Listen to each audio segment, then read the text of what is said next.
Saudara-saudara yang terkasih dalam Tuhan kita Yesus Kristus. Beberapa hari terakhir ini kita sudah mulai melihat kembali anak-anak sekolah yang masuk sekolah meskipun dalam jumlah yang sangat terbatas. Selama kurang lebih 2 tahunan kita tidak melihat anak sekolah berangkat ke sekolah pada pagi hari.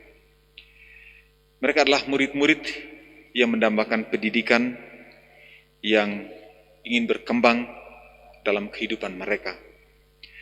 Saudara-saudara yang terkasih, bacaan Injil yang dibacakan dalam Ekaristi beberapa hari terakhir ini mengajak kita untuk merenungkan dimensi panggilan kita sebagai murid, sebagai anak sekolah dalam konteks keselamatan, sebagai murid dalam konteks kekristenan kita.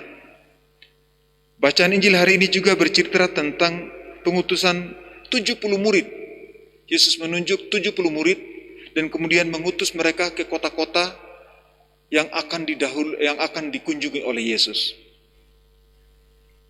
Para murid diutus secara kolektif, berdua-dua. Kolektivitas ini menjadi modal membangun komunitas, membentuk persaudaraan Kristiani atas dasar cinta kasih. Para murid diutus sebagai pekerja yang siap menuai panenan. Para murid diutus melaksanakan tugas yang diberikan oleh yang empunya tuayan. Para murid tidak melaksanakan kehendak atau misinya sendiri, melainkan justru melaksanakan kehendak Allah. Para murid diutus seperti anak domba ke tengah-tengah serigala. Dalam perjalanan misi itu, para murid akan mengalami tantangan, cobaan, bahkan ancaman. Sejarah gereja menunjukkan bahwa misi mewartakan Kristus tidak selalu menjadi misi yang mudah. Santo Hieronymus yang kita rayakan hari ini juga mengalami berapa kali dia diancam atau mengalami ancaman dalam kehidupannya. Bahkan dewasa ini pun kita mengalami tantangan yang tidak ringan dalam kehidupan iman kita, terutama juga dalam kehidupan menggereja. Para murid dibekali dengan larangan dan perintah. Ada larangan untuk tidak membawa ini dan tidak membawa itu. Ada perintah untuk membawa damai sejahtera. Larangan dan perintah itu dimaksudkan agar para murid fokus pada misi perutusan mereka. Para murid tidak dibebani dengan hal-hal yang berpotensi menghambat atau menggagalkan tugas-tugas perutusan mereka. Para murid diutus mewartakan kerajaan Allah sudah dekat. 2 kali dalam Injil tadi dikatakan, katakanlah kerajaan Allah sudah dekat padamu. Inilah tugas utama para murid, mewartakan dan mewujudkan nilai-nilai kerajaan Allah dalam kehidupan mereka.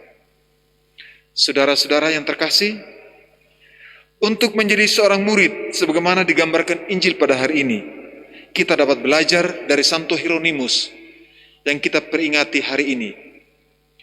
Bagi Santo Hieronymus, menjadi murid Tuhan berarti mencintai dan melaksanakan sabda Tuhan yang secara nyata terkandung dalam kitab suci. Wujud kecintaan Santo Hieronymus terhadap sabda Tuhan adalah selama 34 tahun dia bertapa dalam sebuah gua dekat gua kelahiran Yesus di Bethlehem untuk mempelajari kitab suci. Selama lebih dari 20 tahun ia bekerja menerjemahkan seluruh kitab suci ke dalam bahasa Latin yang kita kenal dengan nama Vulgata. Hieronymus juga menulis banyak buku tafsiran kitab suci agar umat yang membaca, agar para pembaca lebih mudah memahami sabda Allah dalam kitab suci.